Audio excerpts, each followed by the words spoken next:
दोस्तों वैदिक गुरु चैनल पर आपका स्वागत है। हम लोग एनसीईआरटी कर रहे थे जिसमें हिस्ट्री चल रहा था और ये क्लास 6 का था। ठीक है, तो आज हम इसमें चैप्टर पढ़ेंगे 9। इस चैप्टर का नाम क्या है? नए साम्राज्य और राज्य। ठीक है, चैप्टर का नाम है नए साम्राज्य और राज्य। तो यहाँ पर प्रशस्तियों के बारे में है। तो आप हमारे वैदिक गुरु चैनल पर बने रहिएगा, चैनल को लाइक सब्सक्राइब और शेयर ज़रूर करिएगा। देखिए, आपके लिए बहुत सारी मेहनत की जाती है, तो आपको ज़्यादा से ज़्यादा चैनल को लाइक सब्सक्राइब और शेयर ज़रूर करना है। ठीक है, तो चलिए हम प्रशस्तियों के बारे में पढ़ते हैं और यहाँ पर हम कुछ चीज़ें समुद्रगुप्त के बारे में पढ़ेंगे। ठीक है, और समुद्रगुप्त की प्रशस्तियों के बारे में पढ़ेंगे और पुलकेशिन द्वितीय के बारे में। ठीक है, पल्लव चालुक्य ये सब के बारे में पढ़ेंगे और हर्षवर्धन भी हैं इसमें। ठीक है, तो यहाँ पर इन सब की प्रशस्तियों के बारे में पढ़ेंगे। तो इसमें सबसे पहले है कि समुद्रगुप्त के बारे में हमें इलाहाबाद में अशोक स्तंभ जो अब प्रयागराज है। ठीक है, ये इलाहाबाद जो है अब आपका ये हो गया है प्रयागराज में अशोक स्तंभ पर खुदे एक लंबे अभिलेख से पता चलता है। ठीक, मतलब वहाँ पर उस अभिलेख से हमें समुद्रगुप्त के बारे में पता चलता है। तो यहाँ पर देखिए, इसकी रचना समुद्रगुप्त के दरबार में कवि व मंत्री रहे हरिश्चंद्र द्वारा एक काव्य के रूप में की गई थी। ठीक, किसके द्वारा की गई थी? हरिश्चंद्र के द्वारा। वो कौन थे? समुद्रगुप्त के दरबार में कवि व मंत्री थे। आपसे क्वेश्चन आ सकता है इस पर से। ठीक है, तो उन्होंने क्या किया था? एक काव्य की रचना की थी, उसी में से हमें इसके मतलब इनके बारे में पता चला था। यह एक विशेष किस्म का अभिलेख है। ठीक है, ये क्या है? एक विशेष किस्म का अभिलेख है जिसे प्रशस्ति कहते हैं। ठीक, प्रशस्ति कहते हैं। प्रशस्ति का अर्थ क्या होता है? प्रशंसा होता है। ठीक, प्रशस्ति का अर्थ प्रशंसा होता है। ये संस्कृत शब्द से बना है। ठीक, प्रशस्ति जो है वो संस्कृत शब्द से है और इसका अर्थ है प्रशंसा करना। देखिए, प्रशस्तियों की जो है रचना पहले की जाती थी। प्रशस्तियां लिखने का प्रचलन हुआ करता था पहले। हमने इसके पहले भी क्लास में पढ़ा हुआ है कि गौतमीपुत्र सातकर्णी जो थे उनकी जो है प्रशस्ति के बारे में पढ़ा है। ठीक है, तो लेकिन जो गुप्त काल में इनका महत्व जो है और बढ़ गया। ठीक, उस समय तो था ही, लेकिन जो गुप्त काल था, गुप्त काल में इनका जो है महत्व और बढ़ गया। तो यहाँ पर आगे हम समुद्रगुप्त की प्रशस्ति के बारे में पढ़ेंगे। पहले गुप्त वंश के बारे में थोड़ा सा देख लेते हैं। हाँ, तो गुप्त वंश क्या था? 319 से 320 ईस्वी तक चला। ठीक, गुप्त वंश जो है 319 से 320 ईस्वी चंद्रगुप्त प्रथम ने शुरुआत की थी इसकी। ठीक, चंद्रगुप्त प्रथम ने शुरुआत की थी इसकी। वैसे तो देखिए, गुप्त साम्राज्य का उदय तीसरी शताब्दी के अंत में प्रयाग के निकट कौशाम्बी में हुआ था। ठीक, ये मतलब ये मोटा मोटा आप देख लीजिए इसको। और गुप्त वंश का संस्थापक जो था वो कौन था? श्रीगुप्त। गुप्त वंश का संस्थापक जो था वो श्रीगुप्त था, जो 240 से 280, ठीक, 240 से 280 ईस्वी था इसका। और श्रीगुप्त का उत्तराधिकारी जो था वो घटोत्कच था, जो 280 से 320 तक रहा। ठीक, और गुप्त वंश का महान सम्राट चंद्रगुप्त प्रथम वो 320 ईस्वी में गद्दी पर बैठा। ठीक, चंद्रगुप्त प्रथम जो थे वो उन्होंने शुरुआत की। तो ये जो है गद्दी पर कब बैठे? ये गद्दी पर 320 ईस्वी में बैठे। ठीक, और इन्होंने क्या किया था? लिच्छवी की राजकुमारी कुमार देवी से विवाह हुआ था इनका। चंद्रगुप्त प्रथम जो था इनका विवाह किससे हुआ था? लिच्छवी की महारानी जो है कुमार देवी से। ठीक, इनका विवाह हुआ था और इन्होंने महाराजा धीराज की उपाधि धारण की थी। किसकी उपाधि? महाराजा, महाराजा धीराज। ठीक, ध्यान में रखिएगा, ये सब चीजें इंपॉर्टेंट हैं। चंद्रगुप्त प्रथम की उपाधि जो थी वो महाराजा धीराज की थी। इन्होंने ये उपाधि धारण की थी। ठीक, और गुप्त संवत जो है 319 से 320 ईस्वी की शुरुआत चंद्रगुप्त प्रथम ने की थी। ठीक, मुख्यतः जो है चंद्रगुप्त प्रथम ने ही इसकी शुरुआत की थी, जो 319 से 320 ईस्वी। ठीक है। अब आगे देखेंगे, इनका उत्तराधिकारी समुद्रगुप्त जो 335 ईस्वी में राजगद्दी पर बैठा। समुद्रगुप्त राजगद्दी पर कब बैठे? 335 ईस्वी में। ठीक, और इन्होंने क्या किया था, अभी हम आगे पढ़ेंगे, लेकिन फिर भी मैं आपको बता दे रही हूँ। जो है आर्यावर्त के 9 शासकों और दक्षिणावर्त के 12 शासकों को इन्होंने पराजित किया था, और इन्हीं विजयों के कारण इनको भारत का नेपोलियन भी कहा जाता था। इनकी उपाधियां क्या थी? अश्वमेधकर्ता, विक्रमांक और परम भागवत। ठीक, ये इनकी उपाधियां थी। और इसे कविराज भी कहा जाता था। क्या कहा जाता था? इन्हें कविराज भी कहा जाता था। ठीक, इसके बाद थोड़ा सा और आगे देखेंगे। ये विष्णु के उपासक थे। किसके उपासक थे? विष्णु के उपासक थे। समुद्रगुप्त विष्णु के उपासक थे, और ये संगीत प्रेमी थे। ठीक, और ये अनुमान, यहाँ पर ये अनुमान है, ये अनुमान जो है सिक्कों पर वीणा वादन करते हुए दिखाने से हुआ। मतलब वहाँ से कुछ सिक्के मिले हैं, उसमें वीणा वादन की चित्र बना है, इससे ये अनुमान लगाया गया कि ये संगीत प्रेमी हुआ करते थे। परम भागवत की उपाधि धारण करने वाला ये प्रथम गुप्त शासक समुद्रगुप्त था। ठीक, इनका उत्तराधिकारी कौन था? चंद्रगुप्त द्वितीय। चंद्रगुप्त द्वितीय जो थे वो इनके जो है उत्तराधिकारी बने। ठीक, अब इसके बाद देखेंगे हम समुद्रगुप्त की प्रशस्तियों के बारे में।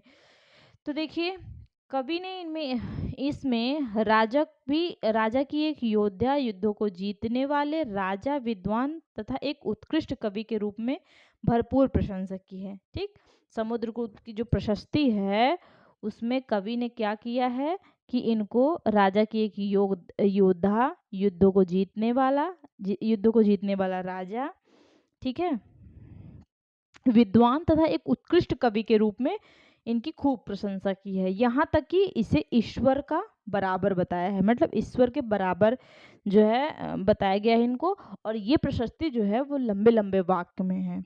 यहाँ पर एक थोड़ा सा अंश यहाँ पर है इसका, देख लीजिए। यहाँ पर देखिए, योद्धा समुद्रगुप्त, जिनका शरीर युद्ध मैदान में कुठारों, कुल्हाड़ियों, तीरों, भालों, बर्छों, तलवारों, लोहे की गदाओं, नुकीले तीरों तथा अन्य सैकड़ों हथियारों से लगे घावों के दाग से भरे होने के कारण अत्यंत सुंदर दिखता है।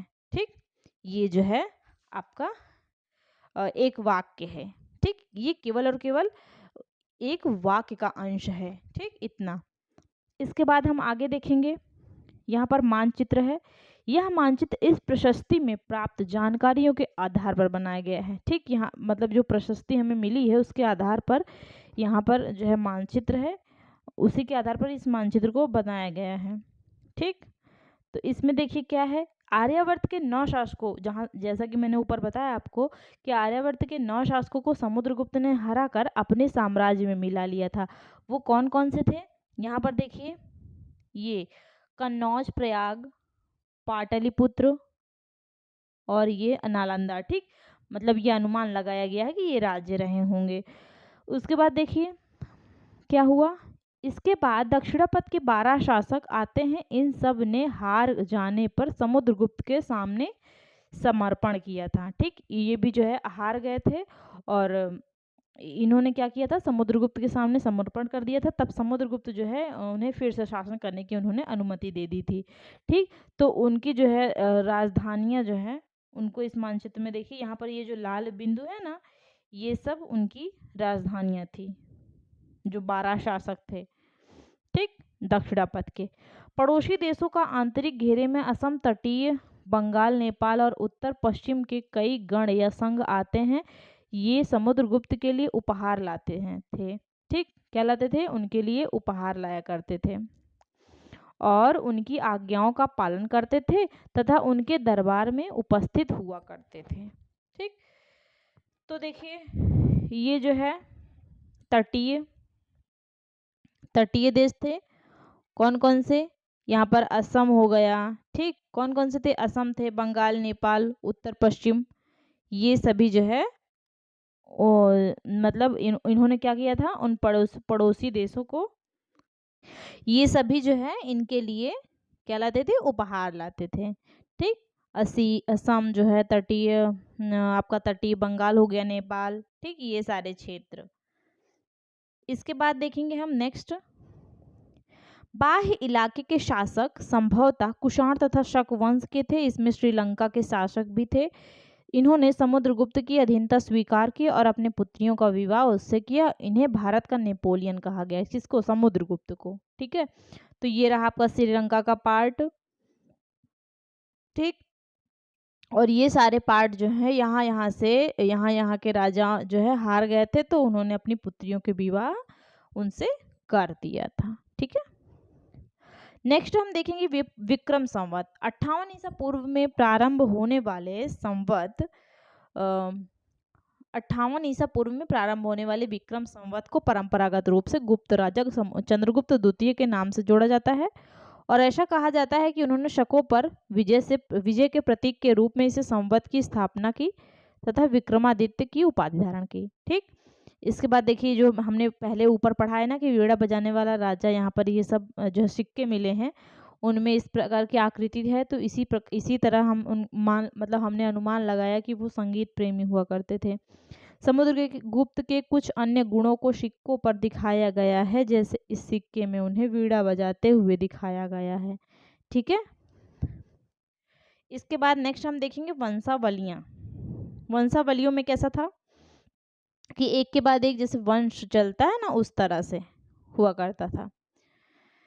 पूर्वजों के बारे में बताती हैं कि यहाँ पर की जो अधिकांश प्रशस्तियां हैं वो क्या करती हैं? पूर्वजों के बारे में बताती हैं। यह प्रशस्ति समुद्रगुप्त के प्रपितामह पितामह यानी कि परदादा दादा, ठीक, और पिता और माता के बारे में बताती हैं। उनकी माँ कुमार देवी लिच्छवी की थी और पिता चंद्रगुप्त गुप्त वंश के पहले शासक थे। ठीक, गुप्त वंश के पहले शासक कौन थे? चंद्रगुप्त थे। ये आपको मिल गया एक पॉइंट, जिन्होंने महाराजा धीराज जैसी बड़ी उपाधि धारण की थी। कैसी? महाराजा धीराज जैसी बड़ी उपाधि धारण की थी। समुद्रगुप्त ने भी यह उपाधि धारण की। ठीक, समुद्रगुप्त ने भी यह उपाधि धारण की। उनके दादा और परदादा का महाराजा के रूप में उल्लेख है। इससे यह आभास मिलता है कि धीरे धीरे इस वंश का महत्व बढ़ता गया। समुद्रगुप्त के बारे में हमें उनके बाद के शासकों जैसे कि उनके बेटे चंद्रगुप्त द्वितीय और वंशावली से भी जानकारी मिलती है। उनके बारे में अभिलेख तथा सिक्कों से पता चलता है उन्होंने पश्चिम भारत में सैन्य अभियान अंतिम शक शासक को परास्त किया था। ठीक, क्या किया था उन्होंने? अंतिम शक शासक को परास्त कर दिया था।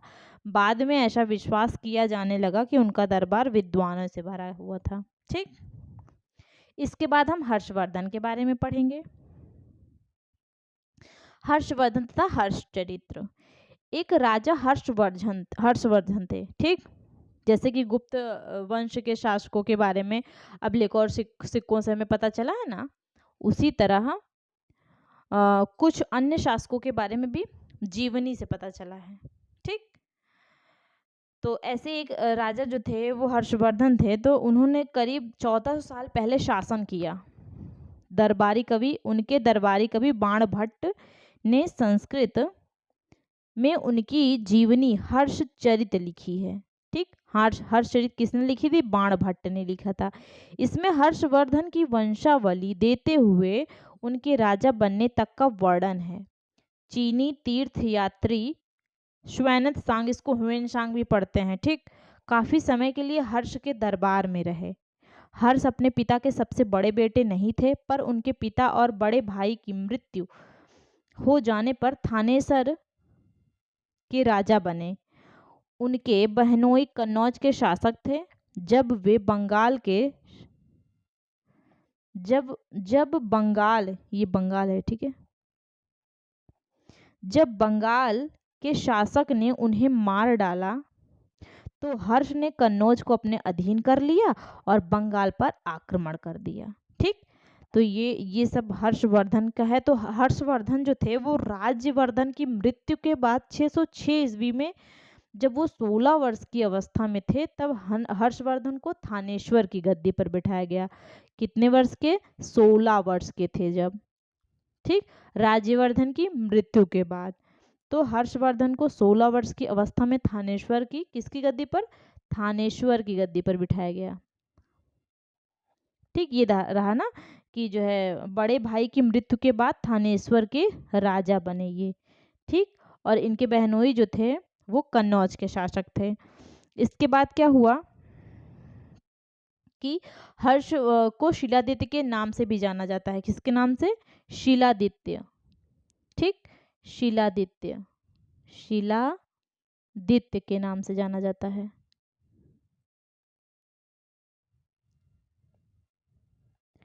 हर्ष को शिलादित्य के नाम से भी जाना जाता है। ठीक। और इन्होंने क्या किया था? परम भट्टारक नरेश की उपाधि धारण की थी। किसकी? परम भट्टारक की उपाधि धारण की थी। और इनके बारे में हम आगे पढ़ेंगे। थोड़ा सा और देख लेते हैं कि हर्ष और जो पुलकेशिन द्वितीय थे इनके बीच में नर्मदा नदी के तट पर युद्ध हुआ था। ठीक, जिसमें हर्ष जो है हार गए थे। इसके बाद देखिए, मगध और संभवतः बंगाल को भी जीतकर उन्हें पूर्व में जितनी सफलता मिली थी उतनी सफलता अन्य जगहों पर नहीं मिली।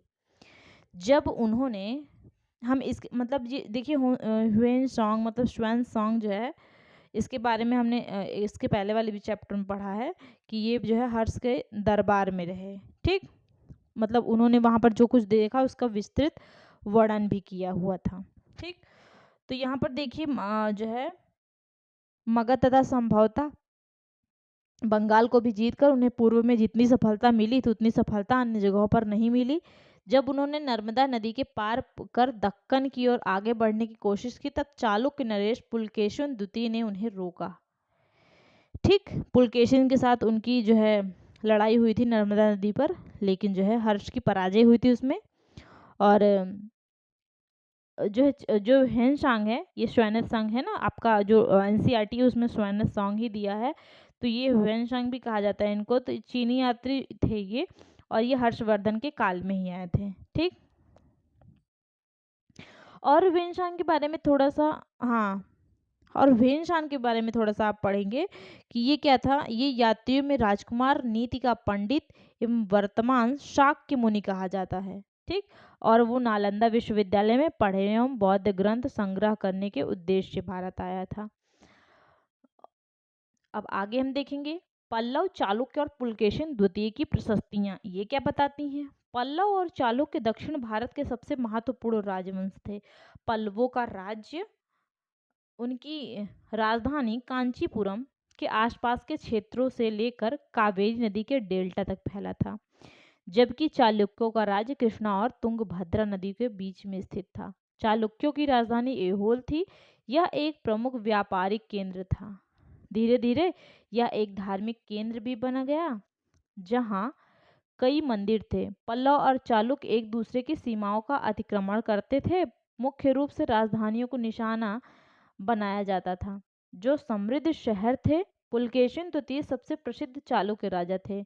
उनके बारे में हम उनके दरबारी कवि रवि कीर्ति क्या कह रहे हैं कि मुख्य रूप से राजधानियों को निशाना बनाया जाता था। जो समृद्ध शहर थे, पुलकेशिन द्वितीय सबसे प्रसिद्ध चालुक्य राजा थे। ठीक, उनके बारे में हमें उनके दरबारी रवि मतलब पुलकेशिन द्वितीय के दरबारी कौन थे? रवि कीर्ति थे। उन्होंने एक प्रशस्ति लिखी थी, उसी से इनके बारे में पता चला पुलकेशिन द्वितीय के बारे में। इसमें उनके पूर्वजों, खासतौर पर पिछली 4 पीढ़ियों के बारे में बताया गया है। ठीक, पुलकेशिन द्वितीय को अपने चाचा से यह राज्य मिला था।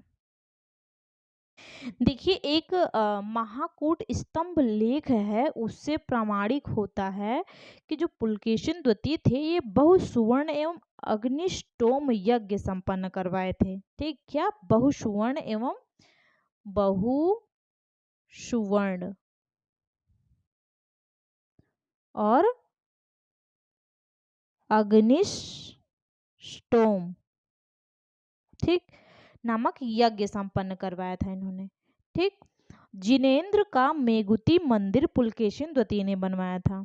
और जो पुलकेशिन द्वितीय थे, जब हर्षवर्धन को हराए थे तो उस समय इन्होंने परमेश्वर की उपाधि धारण की थी। किसकी? परमेश्वर की उपाधि। किसने? हर्षवर्धन ने, सॉरी पुलकेशिन द्वितीय ने हर्षवर्धन को हराया था जब, तो परमेश्वर की उपाधि धारण की थी। ठीक, और एक दक्षिणापथेश्वर भी है, उसकी भी उपाधि इन्होंने ही धारण की थी। ठीक, इसके बाद देखेंगे यहाँ पर इनमें इसमें उनके पूर्वजों कहाँ पर जो रवि कीर्ति द्वारा रचित प्रशस्ति से पता चलता है कि इनमें उनके पूर्वजों खास तौर से पिछली 4 पीढ़ियों के बारे में बताया गया है। पुलकेशिन द्वितीय को उसके चाचा से साम्राज्य मिला था। ठीक, चाचा ने उसके साम्राज्य उनको दिया था। इसके बाद देखिए रवि कीर्ति के अनुसार उन्होंने पूर्व तथा पश्चिम दोनों समुद्र तटीय इलाकों में अपने अभियान चलाए थे। ठीक, पूर्व तथा पश्चिम दोनों तरफ समुद्र तटीय इलाकों में अभियान चलाए थे। इसके अतिरिक्त उन्होंने हर्ष को भी आगे बढ़ने से रोका। कवि का कहना है कि इस पराजय के बाद अब हर्ष नहीं रहा। मतलब हर्ष का मतलब प्रसन्न होता है, तो वह प्रसन्नता से नहीं रहा। इसके बाद देखेंगे हम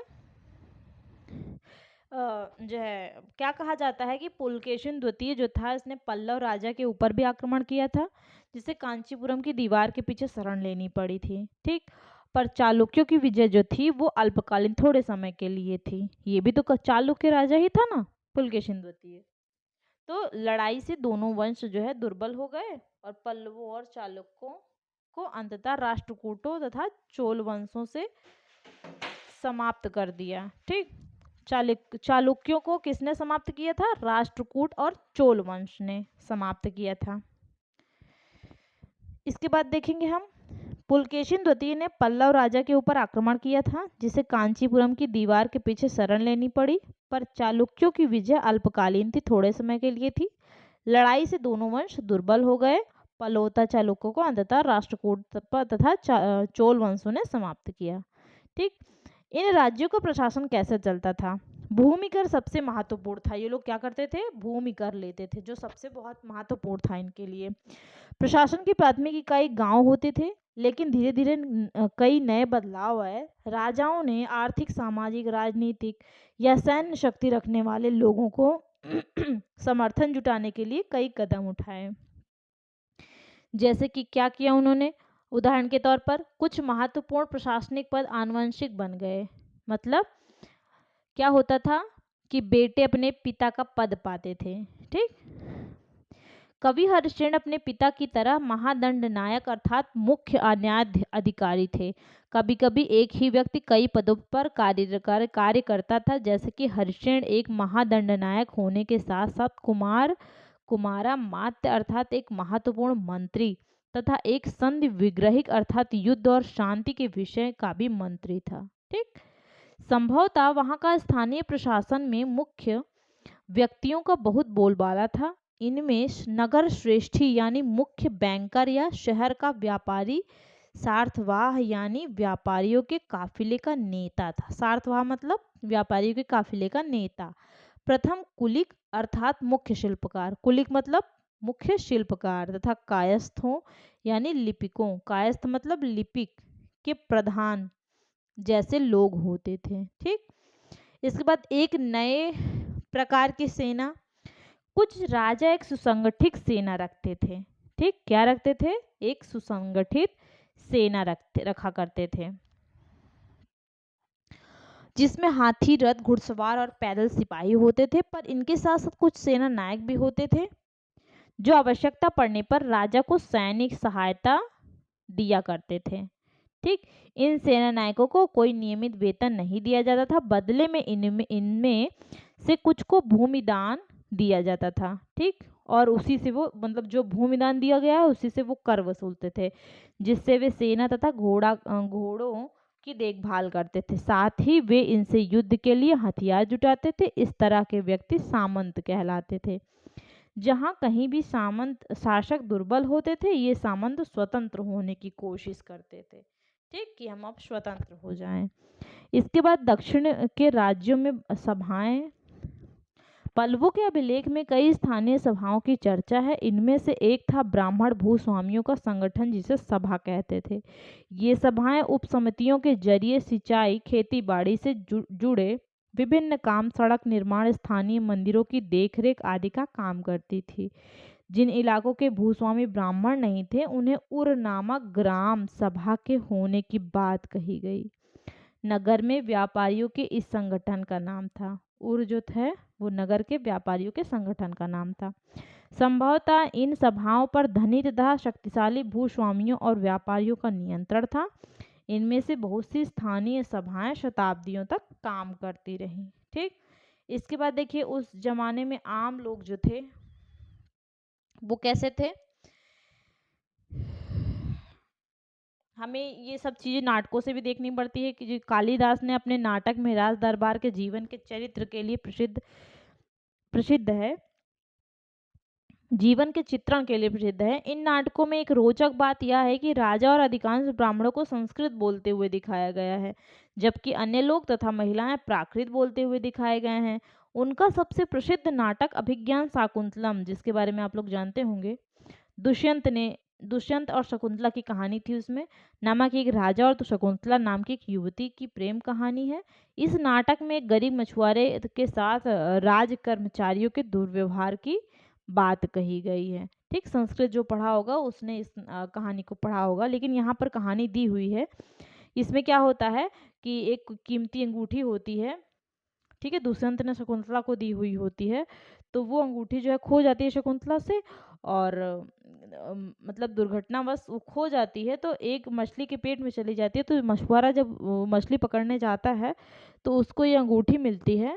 ठीक, फिर वो राजमहल जो है उसको पहुंचाने के लिए जाता है, लेकिन जो द्वारपाल होता है उस पर चोरी का आरोप लगा देता है, और मुख्य पुलिस अधिकारी भी बहुत बुरी तरह से उसके साथ पेश आता है। तो लेकिन जब राजा उस अंगूठी को देखता है तो बहुत खुश हो जाता है और वो मछुआरे को इनाम देता है। और जो है पुलिस वाले जो होते हैं वो द्वारपाल जो है मछुआरे ने जो इनाम पाया होता है उसमें हिस्सा लेने के लिए आतुर हो जाते हैं। वो ठीक हिस्सा हड़पने के लिए उसके साथ शराब खाने चल पड़े हैं। उसके बाद चीनी यात्री फाशियन के बारे में देखिए।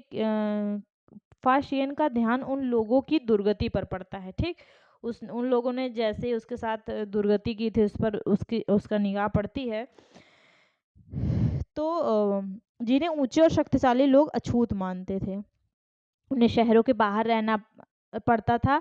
ठीक, वे मतलब वो लिखते हैं कि अगर इन लोगों को शहर या बाजार के भीतर आना है तो वो अपने साथ क्या करते थे, एक लकड़ी का टुकड़ा लिए रहते थे और उसको मारते चलते थे, ठीक, जमीन पर, तो आके जो लोग हों उसकी आवाज़ सुनकर वो सतर्क हो जाते थे। ठीक, कि उनको छू न जाए। वो पहले ये अछूत जाति पाति भेदभाव ये सब पहले हुआ करता था ना, तो ऐसे ही था। एक जगह बाणभट्ट द्वारा अभियान पर निकली राजा की सेना का बड़ा सजीव चित्रण किया गया है। ठीक, इसके बाद राजा की सेना के बारे में पढ़ेंगे हम कि राजा की जो बड़ी मात्रा में साजो सामान लेकर यात्रा करते थे। उसमें हथियार के अतिरिक्त रोजमर्रा के उपयोग के आने वाली चीजें हैं, जैसे बर्तन, असबाब, जिन्हें सोने के पायदान भी शामिल थे, खाने पीने के सामान, बकरी, हिरण, खरगोश, सब्जियां, मसाले आदि विभिन्न प्रकार की चीजें शामिल होती थी। ये सारी चीजें ठेले गाड़ियों पर या ऊंटों तथा हाथियों जैसे सामान ढोने वाले जानवरों की पीठ पर लाद कर ले जाई जाती थी। इस विशाल सेना के साथ साथ संगीतकार, नगाड़े, बिगुल तथा तुरही बजाते हुए चलते रहते थे। रास्ते में पड़ने वाले गांव वालों को उनका सत्कार करना पड़ता था। ठीक, वे दही, गुड़ तथा फूलों का उपहार लाते थे तथा जानवरों को चारा भी देते थे। वे सामान से भी मिलना चाहते थे, वे राजा से भी मिलना चाहते थे ताकि उनकी शिकायत या कोई अनुरोध उनके सामने रख सके, पर ऐसा होता नहीं था। ठीक, पर ये सेनाएं अपने पीछे विनाश का विध्वंस की निशानी छोड़ जाती थी। कैसा क्या होता था कि जो है गांव में बहुत ज़्यादा हलचल होने लगती थी, तो इससे जो है लोग जो है डर कर भाग जाते थे। क्या होता था कि मतलब गांव में जो है झोपड़ियाँ होती थी, जैसे बड़े बड़े हाथी चल रहे हैं तो उन झोपड़ियों को जो है गरीब लोगों की झोपड़ियों को कुचल डालते थे।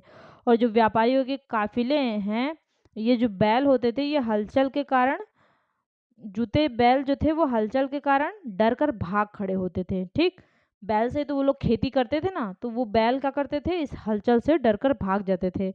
बाणभट्ट लिखते हैं कि पूरी दुनिया धूल के गर्त में डूब जाती थी। ठीक, तो ये रहा आपका ये चैप्टर। हमने शॉर्ट फॉर्म में इसको कंप्लीट कर दिया है, सारी इंपॉर्टेंट चीज़ें इसमें डाल दी हैं। वीडियो को पूरा देखिएगा। अब हम कुछ क्वेश्चंस कर लेते हैं। इसमें सबसे पहला क्वेश्चन क्या कहता है कि अशोक के इलाहाबाद स्तंभ लेख में निम्नलिखित में से किस शासक के प्रशस्ति लिखी गई है। ठीक। किस शासक के प्रशस्ति लिखी गई है? तो समुद्रगुप्त की है, रामगुप्त की, चंद्रगुप्त प्रथम की, फिर परम महापद्मनंद की है। तो देखिए इसमें जो प्रशस्ति है वो समुद्रगुप्त की प्रशस्ति दी गई थी। ठीक, हमने पहले ही पढ़ा ना पहली लाइन में कि वो जो प्रशस्तियां थी वो किसकी, समुद्रगुप्त की प्रशस्ति लिखी गई थी। ठीक है, तो इसमें आपका राइट आंसर कौन सा हो जाएगा? फर्स्ट ऑप्शन राइट हो जाएगा, ए। सेकंड क्वेश्चन कहता है कि चालुक्यों की राजधानी निम्नलिखित में से कौन सी थी? महाबलीपुरम थी, मदुरई थी, एहोल थी, या फिर पाटलिपुत्र थी? तो देखिए चालुक्य की राजधानी क्या थी? एहोल थी। ठीक, सी ऑप्शन राइट। इसके बाद देखिए अभिज्ञान शाकुंतलम निम्नलिखित में से किसका प्रसिद्ध नाटक है? तुलसीदास, कालिदास, चाणक्य, बाणभट्ट का?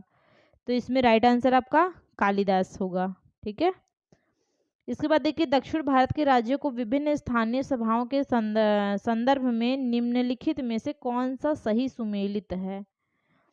सभा ब्राह्मण भूस्वामियों का संगठन, उर ग्राम सभा, नगर शिल्पकारों का संगठन, इसमें से कौन सा सही होगा? तो इसमें से आपका केवल एक होगा, केवल दो होगा, एक और दो दोनों होगा? तो देखिए इसमें आपका राइट आंसर एक और दो दोनों होगा। हम देखते हैं इसमें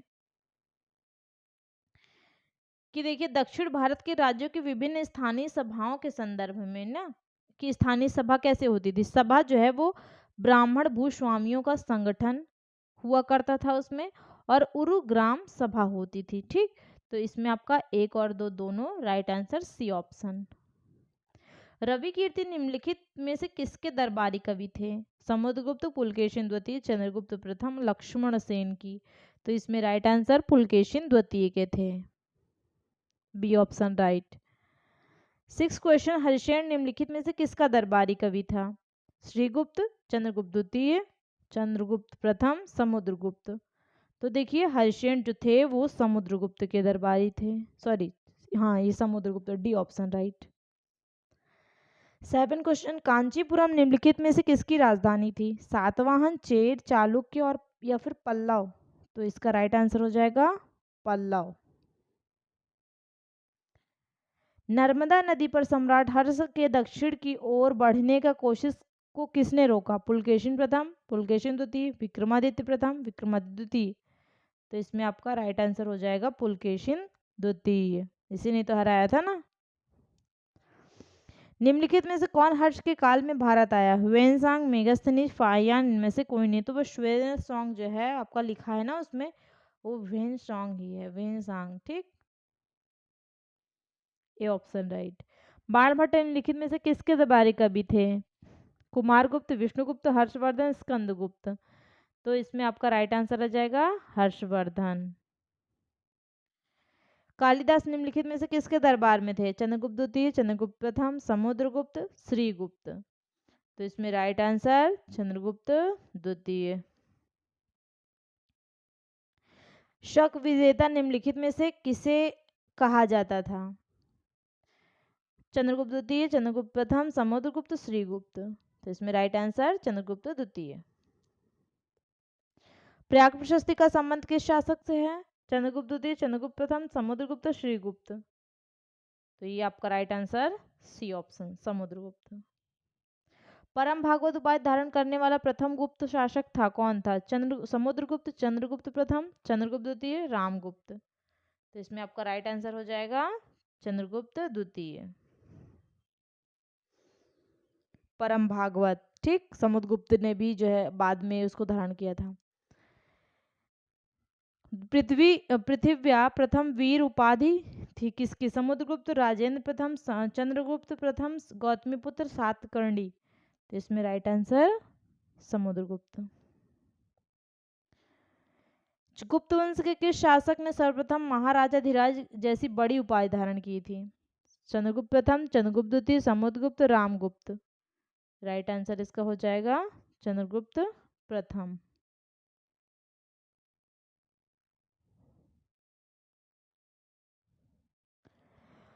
गुप्त सम्राट जिसने हूणों को पराजित किया था कौन था? चंद्रगुप्त द्वितीय था, रामगुप्त, समुद्रगुप्त, स्कंदगुप्त? तो इसमें आपका राइट आंसर हो जाएगा स्कंदगुप्त। हम आगे पढ़ेंगे इसके बारे में, ठीक है। यहाँ पर सिर्फ प्रशस्तियों के बारे में पढ़ा था इस क्लास में। निम्नलिखित में से कौन सा कथन सत्य है? विक्रम संवत 57 ईसा पूर्व से आरंभ होता है, शक संवत 78 ईस्वी से प्रारंभ होता है, गुप्त संवत 319 ईस्वी से प्रारंभ होता है। केवल 1-2, केवल 1-3, सी कहता है 2, डी कहता है 1-2-3। तो देखिए इसमें आपका राइट आंसर कौन सा वाला हो जाएगा? 1-2-3 दोनों हो जाएगा। ठीक, मतलब विक्रम संवत 57 ईसा पूर्व से आरंभ हुआ, शक संवत 78, गुप्त संवत 319। 19 क्वेश्चन, निम्न में से किस शासक को सिक्कों पर वीणा बजाते दिखाया गया? चंद्रगुप्त द्वितीय, रामगुप्त, समुद्रगुप्त, स्कंदगुप्त। अभी अभी आपने पढ़ा, इसका राइट आंसर हो जाएगा सी ऑप्शन, समुद्रगुप्त। ह्वेनसांग किसके शासनकाल में भारत आया था? हर्षवर्धन, चंद्रगुप्त प्रथम, चंद्रगुप्त द्वितीय, रामगुप्त। तो इसका राइट आंसर हर्षवर्धन के समय में। ठीक, वही श्वेनत सॉन्ग जो है ना आपका, उसमें आपका यही लिखा है श्वेनत सॉन्ग, वो ह्वेनसांग ही है।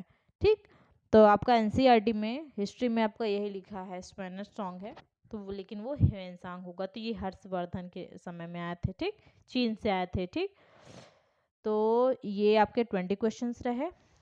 हाँ, आप वैदिक गुरु चैनल पर हैं, मैंने आपके लिए बहुत मेहनत की है। ये जितना भी कंटेंट प्रिपेयर किया जाता है बहुत मेहनत होती है इसमें, तो प्लीज़ हमारे चैनल को लाइक, सब्सक्राइब और शेयर ज़रूर करिएगा। ठीक है, चैनल को आगे बढ़ाइए, हम आपकी हेल्प के लिए हमेशा खड़े हैं। और आपको कोई भी प्रॉब्लम होती है तो आप ज़रूर कमेंट बॉक्स में कमेंट करिए, और हमारे वैदिक गुरु चैनल का जो टेलीग्राम है ना, उसको ज़रूर ज्वाइन करिए। ठीक, तो चलिए आज के लिए इतना ही। कल एक और चैप्टर कंप्लीट मतलब बचा है, उसको भी कंप्लीट करवा देती हूँ, फिर आपका ये 6 चैप्टर का मतलब 6 क्लास का सारा खत्म हो जाएगा। एक ज्योग्राफी का चैप्टर बचा है, उसको भी मैं बाद में करा दूंगी।